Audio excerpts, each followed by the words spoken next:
폼 테스트를 봤는데 예를 들면 떨어졌고 이제 고등학교 재학 중인 분은 이제 붙게 되었고 그냥 떨어지면 땡이었습니다. 일단 사를 좀 뽑아놓고 4년 연수를 시키면 되잖아요.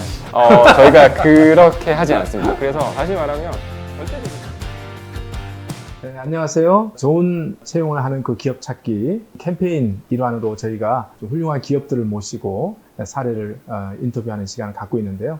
오늘은 버즈빌이라는 그 기업의 인사총 책임을 지고 계신 강정욱 총괄님을 모시고 이 기업의 채용에 대해서 알아보도록 하겠습니다. 총괄님 안녕하십니까? 네, 안녕하세요. 네. 버즈빌이라는 단체 회사에 대해서 사실은 저도 잘 모릅니다. 네. 아마 저뿐만 아니고 이 그 인터뷰를 이메일로 받아보시는 네. 학교 선생님들, 대학 교수님들 그리고 학부모님들도 역시 저하고 비슷할 것 같아요. 그래서 버즈빌을 전혀 모른다 생각하고 한번 좀 기업 설명을 해주십시오. 네, 사실 버즈빌을 설명하는 게 정말 쉽지 않은 게 저희는 네. B2B 기업입니다. 아, B2B 네, 기업이군요. B2B 기업입니다. 저희는 어쨌든 광고 플랫폼이에요. AI 기반의 리워드 광고 플랫폼인데 좀 이제 이해할 수 있게 도움을 드리자면 포인트로 설명을 드릴 수 있을 것 같아요. 뭐 대표님도 예를 들면 뭐 OK 캐시백이라든지 L 포인트라든지 뭐 해피 포인트라든지 요즘 포인트도 많이 쓰잖아요. 그렇죠. 적립도 하고 네. 사실은 포인트 하면 앱이 있거든요. 앱에 광고들이 들어갑니다.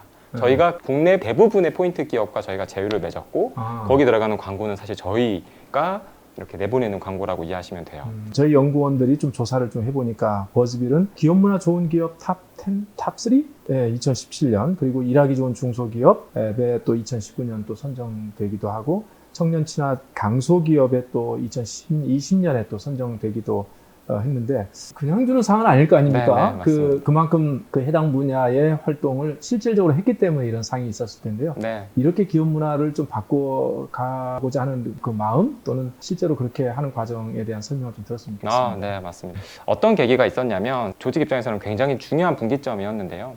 저희가 처음에 앱을 만들고 처음 앱은 사실 지금 저희 비즈니스와 조금 달랐습니다. 당금 화면에서 광고를 보는 그것도 물론 광고긴 했지만 이제 그걸로 앱을 했는데 그게 굉장히 잘 된 거예요. 유저들이 빨리 늘어나서 좋은 사람들이 한 번에 몰려들었습니다. 그래서 당시에 대표님들이 우리가 이걸 가지고 미국으로 진출하자. 빠르게 실리콘밸리로 가서 우리가 한번 비즈니스를 해보자 라고 해서 팀을 가지고 미국으로 진출을 했다고 합니다. 초기였어요. 그때 이제 미국에 가서 비즈니스가 굉장히 잘 됐으면 모르겠는데 쉽지 않잖아요. 실리콘밸리 경쟁도 워낙 치열하고 그 안에서 팀도 다시 꾸리고 하면서 제대로 서비스가 이루어지지 못했다고 해요. 그리고 나서 어찌 보면 약간 패전병처럼 한국으로 돌아오게 되었다고 합니다. 그때 이제 물론 비즈니스 일으키는 것도 중요한데 그때 대표님들이 반성을 많이 한 게 저희는 버즈빌의 구성원들을 버즈빌리언이라고 부르는데요. 그렇습니다. 버즈빌리언은 누구지? 우리가 어떤 사람 뽑아야 될지에 대한 기준이 하나도 없었구나. 그러니까 다시 말하면 굉장히 모래알 같았구나 라는 걸 느끼셨다고 해요. 그리고 나서 이제 그때부터 주말마다 한 번씩 모여서 그러니까 저희가 누구이며 어떻게 앞으로 사람을 채용해야 되며 우리가 어떤 문화를 만들어 가야 될지에 대한 논의를 처음으로 했고 그렇게 해서 정립해서 저희는 컬처북이라는 걸 처음으로 만들었습니다. 저희 핵심 가치라든지 뭐 사람을 뽑는 방법들 이런 것들을 고민했고 조직 문화가 빛을 발하는 시기는 위기 때 오는 것 같아요. 그러니까 조직이 힘들 때 사실은 조직 문화가 단단히 구축되어 있지 않으면 생각보다 많은 사람들이 그냥 나가버려요. 이탈하고 조직이 그동안 했던 것들 그리고 내가 왜 이 힘듦을 버텨야 되지? 라는 고민들을 할 때 그래도 내가 긍정적인 경험을 받았고 여기를 좀 지키고 싶다. 라는 어떤 생각을 하는 게 중요한 것 같고 사실 코로나 때도 저희가 조금 이겼어요. 코로나 처음에는 광고주나 이런 분들이 워낙 보수적으로 뭔가 이렇게 사실 다들 놀랐었잖아요. 그러다가 이제 또 그런 위기 때도 극복해서 또 작년에 매출이 많이 나오고 여러 번의 위기를 문화로 좀 넘긴 게 아닌가 이런 생각이 좀 듭니다. 그리고 강정욱 총괄님에 대해서 저희가 궁금한데 네. 어떻게 해서 여기까지 오시게 됐는지 또 여기가 첫 직장은 또 아닌 부분이고 네. 한번 좀 이력을 좀 설명해 주시죠. 저는 이제 전공은 전자공학 쪽 공대를 나왔습니다. 많은 엔지니어 분들이 열심히 일하고 계시지만 저는 대학교 다닐 때 이렇게 썩 엔지니어링에 강하다고 느끼진 못했어요. 제가 사실은 이제 교육에 관심이 좀 많았었고요. 개인적으로 교육이나 뭐 이런 코칭 이런 거에 관심이 좀 많았었는데 커리어 첫 시작은 이제 세일즈였습니다. 영업이었습니다. 아, 세일즈였어요? 네, 처음에 이제 영업을 한 2년 정도 하면서 앞으로 어떤 일을 하든 결국 세일즈 역량 자체가 좀 필요하다고 생각을 그렇죠. 했어요. 네. 그 다음에 이제 스타트업으로 들어갔고요. 네. 그러고 나서 1년 만에 네. 사실상 회사 활동이 좀 어려워졌습니다. 아, 그러니까 늘 그렇듯 이게 새로운 시도가 변화가 있어요. 네, 부침이 쉽지는 있고. 않잖아요. 근데 그런 어떤 활동들은 너무 좋았어요. 음. 아이들과 만나는 것도 좋았고 그 과정에서 내가 조금 더 이거 해보고 싶다 그래서 사실 창업을 하게 되고요. 창업이라고 하지만 사실상 1인 기업처럼 이제 프리랜서처럼 움직이긴 했는데 그래도 제가 교육하는 걸 좀 좋아해가지고 다양한 곳에서 이제 교육 활동을 하다가 3년 정도를 하니까 약간 좀 다른 경험. 저도 조직에 또 관심이 없는 거는 아니어서 다른 경험을 찾던 와중에 아는 분이 이제 교육 담당자로 저를 제안했고 이전 회사 지금 이제 버즈비 들어오기 이전 회사로 제안을 받았고 제가 거기 이제 교육 담당자로 입사를 해서 일하다가 이후에 이제 버즈빌로 이직을 해서 4년 정도 일하고 있습니다. 굉장히 많은 그 이력들을 네. 좀 다양한 방식으로 좀 쌓아 오셨는데 그 과정은 의미가 있었습니까? 어찌 보면 커리어를 시작하고 나서 지금까지의 제 커리어가 일반적이지 않다라고 계속 네네. 생각하면서도 네. 그 과정에서 저는 굉장히 제 스스로는 만족스러움이 있어요. 저는 사실 뭐 처음에 2년 그리고 3년 이렇게 직무가 확 전환되는 케이스에서 늘 도전적이잖아요. 모든 상황이 도전적이었거든요. 그렇죠. 그러다 보니 저는 공부한 걸 배운 걸 좀 좋아하는 편인데 학습이 굉장히 좀 적응력이 빨라졌다고 해야 될까요? 웬만한 상황에 그렇게 어려움이 느끼기보다는 빠르게 그냥 적응하고 또 새로운 걸 배우고 뭐든 괜찮아. 약간 이런 주의가 좀 깔리더라고요. 처음엔 힘들지만 사실 최근에 가장 중요한 게 적응력이잖아요. 그렇죠. 학습 능력인데 그 능력을 배운 지난 10년 의 커리어가 아니었나 생각은 듭니다. 저희가 버즈빌의 그 채용 그에 대해서 좀 확인을 좀 해보니까 이 학벌 스펙, 출신 학교 스펙에 의존하지 않는 채용을 하는 것으로 그렇게 평가하고 알고 있고 그런데 주로 어떻게 한다는 것인지에 대해서 좀 설명을 좀 하시고 네. 또 이렇게 채용 방식을 선택하게 된 배경이라든지 이런 것들 말씀을 먼저 한번 해주시죠. 네. 일단 저희 뭐 채용 프로세스 먼저 설명드린 게 좀 좋을 것 같은데 뭐 다른 회사 크게 다르지 않을 수 있습니다. 네네. 첫 번째는 서류가 있고요. 서류. 그리고 그 다음에 이제 1차 인터뷰와 2차 인터뷰가 있는데 1차 인터뷰 때는 보통 잡핏이라고 하는데 직무에 대한 적합성을 봅니다. 그리고 2차 때는 보통 이제 CEO나 HR 중심으로 해서 컬처 핏, 그러니까 조직 문화 적합성을 보고요. 그 이후에 저희는 레퍼런스 체크를 하고 이제 함께 일했던 분들의 어떤 의견도 듣고요. 네네. 그리고 나서 이제 채용을 하게 되는데요. 네네. 사실 서류에서 저희는 뭐 블라인드 채용까지는 아닙니다. 서류 자체가 완전히 자율이에요. 뭐 학력을 빼고 싶다고 하면 빼서 제출하셔도 상관없고 넣고 싶다고 하면 넣고 상관없는 게 저희가 그것을 그렇게 염두에 두고 있지 않기 때문입니다. 그러니까 뭐 학력을 가지고 어떻게 평가하는 것은 사실 없다고 보셔도 돼요. 하지만 여기서 이제 나뉘는 건 개발자와 비개발자인데요.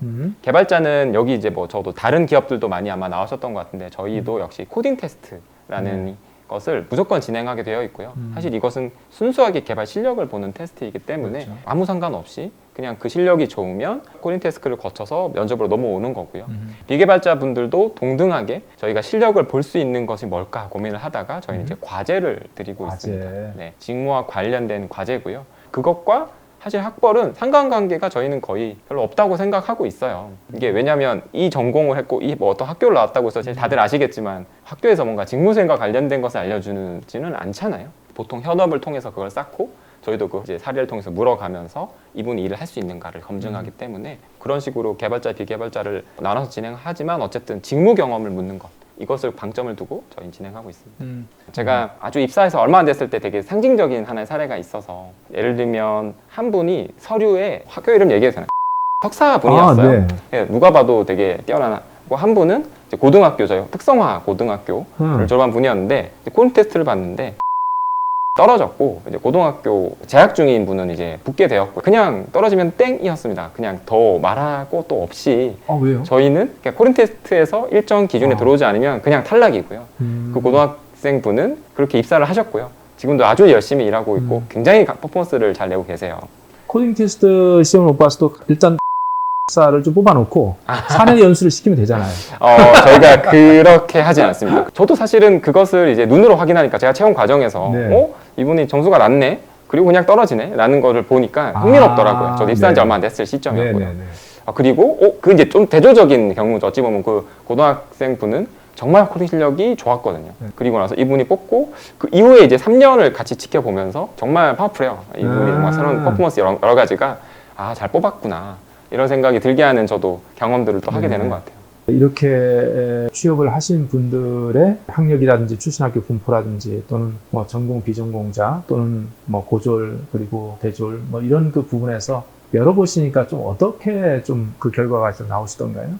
아무래도 대졸자가 많은 편이고요. 그리고 저희는 이제 개발자분들이 절반을 차지한다고 말씀드렸는데 개발자 중에 또 일부는 저희가 전문 연구 요원이라고 할지 모르겠는데 이제 석사 이상의 네. 그 연구 병역을 네. 수행할 수 있는 분들 그런 분들이 아하. 또 굉장히 많이 계세요. 네네. 그런 분들도 석사 이상이시고 네네, 해서 그렇겠죠. 비용 자체는 확실히 대졸이 많긴 합니다. 음. 다만 예를 들면 스카이를 비롯해서 뭐 서울의 정말 최상위권 대학 음. 뭐 이런 식의 분포는 저도 그냥 막 그런 것들을 막 대단히 뜯어본 건 아니나 그건 굉장히 고루 분포되어 있습니다. 대학교 아하. 자체는 제가 봤을 때는 뭐 정말 연관성을 찾기 어려울 정도로 아하. 다양하게 분포되어 있고 뭐 이를테면 그런 거죠. 카스트 제도처럼 하면 누군가 위에는 학벌 좋은 사람이 팀장이어야 되고 뭐 이런 형태로 뭐 생각할 수도 있지만 전혀 그런 일이 일어나지 않고 그냥 이분이 훨씬 더 지금 이 직무에 적합하다, 이 직책에 적합하다라고 하면 저희는 그냥 올리는데 그 안에 어떤 것도 학벌과 관련된 논의는 없어요. 그냥 이분이 일을 잘한다. 이분은 좀 역량이 충분하다. 그런데 이제 지금 같은 채용 방식, 버즈비의 채용 방식이 일반 그 기업들이 주로 이렇게 하는 방식인지 아니면 좀 버즈빌의 좀 특수한 방식의 시도인지 또 이런 방식이 앞으로 또 어떻게 또 확산될 수 있을 거라고 생각하시는지. 지금까지 제가 보는 대한민국의 조직이라고 하면 저는 조직 몰입도와 직무 몰입도를 구분해야 된다고 생각하는데요. 기존의 많은 대기업들이 조직 몰입도에 훨씬 더 방점을 두고 사람을 뽑았던 게 아닌가라고 생각합니다. 조직 몰입도라고 하면 조직에 얼마나 관심을 보이는 그렇죠. 삼성맨 예를 들면 그렇죠. LG맨. 왜냐하면 그럴 만도 한 게 일반적으로 그냥 읽고 쓰고 말할 수 있는 그냥 일반적인 역량을 가진 사람들이 들어오면 조직에 교육을 시키고 그러다 보니까 어떤 직무에 대한 고민을 하기보다는 처음에 어떤 회사에 들어갈지 이걸 훨씬 더 많이 고민하는 거죠. 그렇죠. 저는 지금 스타트업 쪽은 직무 중심으로 많이 갔다고 생각합니다. 이직도 잦고요. 그러니까 조직에서 뭔가 나를 케어해준다는 생각을 이미 하지 않고요. 아하. 내가 이 조직에서 같이 성장하자. 조직에서 필요한 역량을 내가 기여할 테니 조직에서도 나를 어떻게 성장할 건지를 계속 묻고 그리고 갈수록 이제 마켓화 되는 것 같아요. 뭐냐면 함께 일했던 사람만큼 강력한 어떤 평판이 없거든요. 일을 잘한다라고 하면 함께 나 그 사람과 해봤는데 어땠어? 라는지 그런 평판들이 또 직장인 사이에도 저는 있다고 생각해요. 직무 안에서의. 결국 그렇게 되면 예를 들면 어떤 학교가 아니라 이 사람 정말 일 잘해 라는 것 평판이 쌓이면 그 사람은 사실 그렇죠. 이직 같은 것도 굉장히 그렇죠. 편하게 하기도 하고. 저희가 사실은 교육 영역에서 오랫동안 일을 하던 단체인데 채용 영역에 관심을 갖는 것은 아시다시피 채용의 변화를 통해서 교육을 좀 바꿔보자 하는 그런 시도인 것이고 네. 그래서 좀 총괄님께 여쭤보는 것은 두 가지인데 먼저 스타트업이 응원하는 인재상 그리고 또 굉장히 중요하게 보는 그 역량 그것들 한 서너 가지 정도를 만약에 정리할 수 있다면 무엇인지 한 첫 번째 질문이고요. 두 번째 그 역량을 갖추기 위해서 학교와 가정이 어떻게 좀 아이들을 가르쳐야 됐던가 하는 설명을 좀 드렸으면 좋겠습니다. 최근에 리뉴얼된 이제 저희 핵심 가치에 대한 네네. 설명이나 구성원들이 이렇게 와서도 조금 이렇게 상기하시라고 이렇게 책상 앞에 이렇게 메모지를 만들어서 저희가 하는 4가지 가치를 이렇게 4가지군요. 네, 4가지를 이렇게 저희가 만들어서 어떤 최근에 내용인가요? 알아드리고 있는데 저희 회사의 핵심 가치는 자율, 소통, 성장 그리고 고객 중심이라고 하는 4가지 가치를 가지고 있습니다.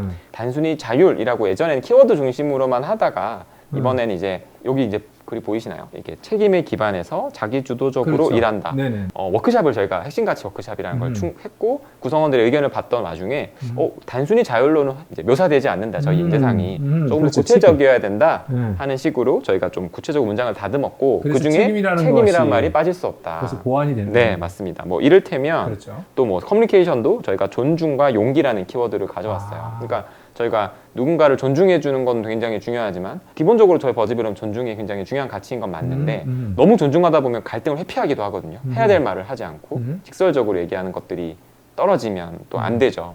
용기라는 말에서 오히려 용기 있게 얘기할 수 있어야 된다. 이제 이런 것들이 저희가 사실은 지향하는 거예요. 성장은 사실 이제 스타트업이나 이렇게 막 지원하시는 분들 보면 다들 성장 욕구가 많으십니다. 저희 회사에서는 성장 욕구가 떨어지는 분은 거의 볼 수 없는데 여기에 어떻게 나와 있냐면 조직과 동료에게 긍정적 영향을 키워나간다라고 했어요. 그러니까 성장을 뛰어넘어 영향력을 발휘하는 사람. 선한 영향력을 네, 발휘하는 것까지도 확장해서 그러니까 본인이 그냥 배우고 끝내는 게 아니고 타인이 잘 되는 것에 자기의 영향을 그렇죠. 좀 그게 그리고 받는 진짜 거. 성장이다. 왜냐하면 내가 배운 걸 누군가에 공유하고 성장을 도울 때 우리는 진짜 성장할 수 있다. 그거 굉장히 교육적 같은데. 그게 걱정 가치죠.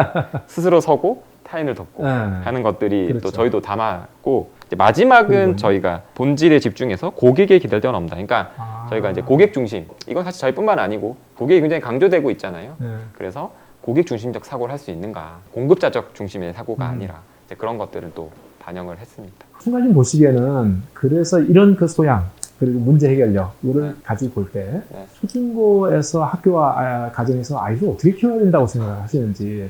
굉장히 어렵죠. 저는 이거 관련해서 스스로도 고민 많이 한 편입니다. 저는 이 시작은 육아로 가야 된다고 생각합니다. 아, 육아로. 네. 전 육아 시절에 가장 중요한 활동은 놀이라고 생각하거든요. 애들이 막 놀고 있으면 자 우리 이거 하자라고 설득을 하고요. 맞아요. 아이들이 옵니다. 그럼 이제 그 안에서 노는데 늘 룰을 지키지 않는 경우가 있어요. 그렇죠. 그러면 제재도 필요해요. 너 이렇게 하면 안 돼. 라든지 뭔가 이렇게 얘기를 하고요. 또 롤이도 걔들이 계속 개선합니다. 또 좀 저 재밌게 못 놀 수 없을까? 생각해서 자기들끼리 룰을 바꿔요. 그리고 그러면서 룰이 그 게임이 진화하는 걸 보는 거죠. 저는 잘 노는 것 하나만 배워도 굉장히 파워풀한 역량을 가진다고 생각하거든요. 네, 네. 지금 저희가 참고로 스타트업에서 가장 필요한 지금 역량, 가장 핫한 직무 하나가 PM이거든요. TM? 프로덕트 매니저라고 그렇죠. 혹은 PO, 프로덕트 오너라고 하는데 저는 프로덕트 매니저 혹은 오너는 다른 어떤 능력보다 오너십이 굉장히 중요하고 커뮤니케이션 능력이 중요하거든요.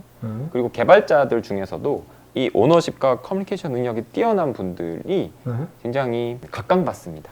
어디든. 맞아요. 네. 이거는 뭐 직무와 상관없이 모두에게 요구되는 저는 능력이라고 생각하는데 굉장히 잘 노는, 그러니까 굉장히 몰입도 있게 친구들과 함께 어울려서 노는 이렇게 모습을 제가 이제 놀러 가서 이제 보잖아요. 이제 어린이집에서 이렇게 보면 아 정말 잘 노는 애들이 나중에 일도 잘하겠구나. 굉장히 중요한 얘기인데요. 라고 저는 그냥 혼자 이렇게 생각을 했었어요. 그런데 이제 유감스럽게 이 놀이 과정을 좀 거치고 네. 나중에 초중고를 거쳐가면 맞습니다. 우리 아이들이 일정한 정도 뭐 짧게는 6년 그 이상으로 입시 경쟁 교육의 그 어두운 터널을 네. 이제 들어가게 되잖아요. 네. 이런 그 대한 입시 경쟁 교육을 거치다 보면 뭐 놀이 DNA라든지 아까 여기서 버즈빌에서 좀 그 응원하는 그런 핵심 가치들을 살려주는 방식이 아니라 네. 문제를 맞추는 능력이지 또 문제를 해결하는 능력도 아니란 말이에요. 네. 그런 의미에서 가정에서 어떤 부모가 되면 그래도 그 입시 경쟁 교육의 해독을 좀 네. 완화시키면서 이렇게 네. 할 수 있을지. 저희 회사에 뭐 예시로 들자면 프랑스인 디자이너가 한 명 있습니다. 아. 한국에 오래 머물러서 일하고 계신데 네네네. 그 친구가 정말 탁월해요. 좀 궁금하죠. 어떻게 교육을 해왔냐 물어보면 한 중학교까지는 정말 많이 놀고 대신 교육의 주도권을 누가 가지고 있냐라고 하면 본인이 가지고 있는 거죠. 내 관심사대로 일하게 할 수 있고 디자인에 관심이 생긴 건 중학교 이후인데 디자인 관심 생겨서 그 결대로 부모들은 도와주고 저는 부모가 교육을 리드하는 게 아니고 아이가 리드해야 되고 부모는 지원해야 된다고 생각하는 편인데 그런 경우도 있고 아까 말했던 사실 고등학교 그 친구도 제가 뭐 자세한 얘기는 안 했지만 본인이 그냥 어릴 때 책 많이 보고 수학에 관심이 많이 가졌어요. 그러니까 중학교 때는 다른 공부는 별로 안 했고 수학만 팠어요. 혼자서 그냥 재미로. 그러다가 이제 고등학교를 갔는데 특성화고를 갔는데 코딩을 딱 보는 순간 요즘에 코딩 교육 막 한다고 뭐 어릴 때부터 하지만 그 친구는 아 이게 수학이랑 똑같구나 그런 경험을 했대요. 그러니까 딱 들어가서 프로그래밍이 너무 재밌는 거예요. 내가 그냥 흥미롭게 했던 것이 그대로 이게 그냥 업무였던 거죠. 그러니까 프로그래밍과 이 로직이 똑같네 해서 그 친구가 제가 알기로는 뭐 코세라라든지 외국에 있는 거라든지 서울에 있는 개발자들이 물어서 어떤 책 봐야 돼요? 물어서 그냥 혼자 공부한 거예요. 그러니까 자기주도적으로 자신의 관심사들을 공부할 수 있는 힘만 가진다면 저는 모든 경우가 자신의 빛을 발할 수 있다. 재촉한 적이 한 번도 없으세요. 만약에 제가 부모라면 정말 답답했던 시기가 많거든요. 제가 특히 20대 때 뭐랄까요. 저는 약간 현실과 좀 붕 떨어져 있던 사실 삶을 살았어가지고 특히 대학교 다니면서 공부도 열심히 안 하고 뭐 한량처럼 돌아다니고 뭐 하고 싶다 그러고 외국 나가서 1년 정도 워킹 홀리데이도 갔다 오고 막 그랬었는데 저라면은 이걸 허용 안 했을 것 같거든요. 우리가 어떻게 누군가를 바라본다라고 하는 것이 생각보다 많은 영향을 미치는 것 같아요. 아, 그렇네. 보통 부모의 불안이 투사되잖아요. 맞아요. 그러니까 불안받는 눈빛을 받는 거랑 좀 흔들리지 않는 어떤 눈빛을 받는 거랑 좀 다른 경험을 하기 때문에 결국 부모가 중요한 것 같아요. 부모의 마인드를 붙잡고 본인 삶을 일단 잘 사는 게 더 중요하지 않나.